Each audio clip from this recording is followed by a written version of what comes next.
जैसा कि आप सब जानते ही हैं कि भारत और साथ ही साथ पूरा विश्व कोरोना महामारी से जूझ रहा है। हालांकि पिछले कुछ समय से देखने में आया है कि कोरोना से संक्रमित होने वाले लोगों की संख्या बढ़ती ही जा रही है और इसके जिम्मेदार हम खुद ही हैं। हमारे ही देश की बात करें तो लॉकडाउन की शुरुआत में लोगों ने सतर्कता जरूर रखी, पर जैसे जैसे समय आगे बढ़ा लोग इस महामारी से हताश हो गए और लोगों ने नियमों की अनदेखी शुरू कर दी।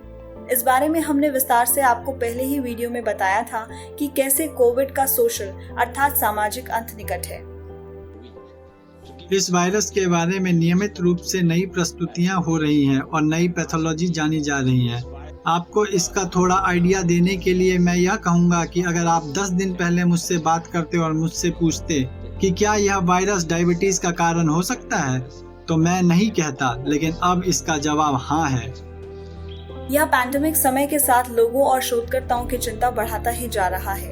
एक नए शोध के हिसाब से कोविड न सिर्फ हमारे श्वसन तंत्र पर हमला करता है, बल्कि यह हमारी किडनी, दिल और यहाँ तक कि हमारे मस्तिष्क को भी नुकसान पहुँचाता है।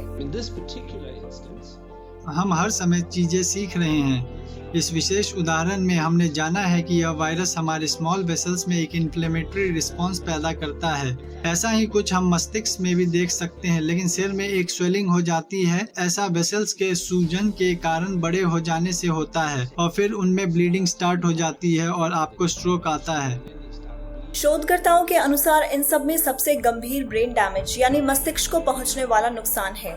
और यह सिर्फ बुजुर्गों के लिए चिंता का विषय नहीं है, बल्कि युवा भी इससे अछूते नहीं हैं। यदि आप कोरोना से इन्फेक्टेड हैं और इसके बावजूद आप में मामूली लक्षण दिख रहे हो सकता है कि आपको सांस लेने में कोई दिक्कत ना हो, आपकी श्वसन तंत्रिका बिल्कुल दुरुस्त हो। इसके बावजूद यह मुमकिन है कि बीमारी आपके मस्तिष्क को घात पहुंचा रही हो। आपने स्वाद और सूंघने की इंद्रियों के विफल होने या फिर ठीक से काम न करने के बारे में तो सुना ही होगा। यह भी इसी के कुछ लक्षण हैं। इस रिसर्च के मुताबिक कोरोना के मरीजों में ब्रेन स्वेलिंग देखी जा रही है। वहीं कुछ केसेस में लोगों को ब्रेन स्ट्रोक से लेकर पैरालिसिस तक की भी शिकायतें आ रही हैं। और यह सब लक्षण उन पेशेंट्स के ठीक होने के कुछ दिनों बाद नजर आ रहे हैं। तो क्या इसका असर उम्रदराज लोगों पे ज्यादा देखा जा रहा है? नहीं, बिल्कुल नहीं। इसका प्रभाव सिर्फ उम्रदराज लोगों में नहीं, बल्कि किसी भी उम्र के लोगों में देखा जा रहा है, यहाँ तक कि हर प्रकार की बीमारी में। लंदन में हुई एक स्टडी में 43 मरीजों पर रिसर्च की गई, जिसमें मरीज 16 से 85 साल की उम्र के थे। इनमें से 10 लोगों के ब्रेन में सूजन देखी गई। सबसे चौंका देने वाली और चिंता की बात यह है कि लोगों को इसमें हेलुसिनेशन यानी भ्रम होने लगता है, जिसके कारण वह कुछ भी देखने या मानने लगते हैं।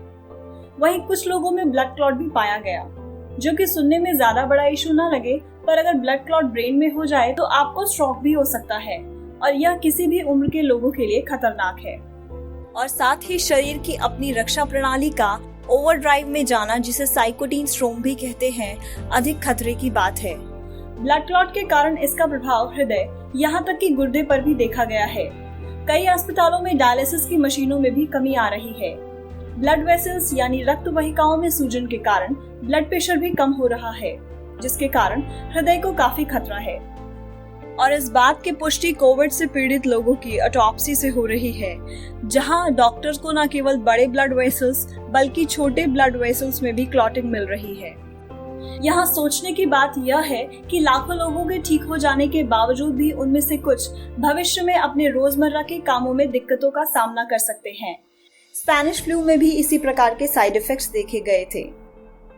1917 से 1930 के बीच 10 लाख लोगों में इंसेफेलाइटिस लेथार्जिका या स्लीपी सिकनेस की वजह से उनके दिमाग में सूजन देखी गई थी, जिसकी वजह से उनको अत्यधिक नींद आती थी। कुछ केसेस में लोगों में न्यूरोडिजेनरेशन भी देखा गया, जिसके कारण से उनके शरीर के कुछ हिस्सों ने काम करना बंद ही कर दिया था। पूरी दुनिया इस महामारी के इलाज का बेसब्री से इंतजार कर रही है, पर बड़ी से बड़ी कंपनियां और साइंटिस्टों ने भी ये साफ तौर पर कह दिया है कि इसका इलाज 2021 से पहले मिलना मुश्किल है। और ऐसे में अगर कोरोना से ठीक होने के बावजूद आपके दिमाग को हानि पहुंच सकती है, तो यह काफी चिंताजनक बात है। हमारा आप सभी से अनुरोध है, खास तौर पर उन लोगों से जो इस बीमारी को हल्के में ले रहे हैं और शायद मानते हैं कि यह बीमारी सिर्फ उम्र दराज लोगों के लिए ही जानलेवा है और उन्हें यह बीमारी ज्यादा कोई नुकसान नहीं पहुंचा पाएगी, तो यह गलत है। आप घर में रहें और तभी बाहर निकलें जब जरूरत हो। आप साइंटिस्ट और रिसर्चर द्वारा सुझाए गए उपायों का पालन करें, जिसमें सबसे अधिक प्रमुख है मास्क का प्रयोग करना इत्यादि।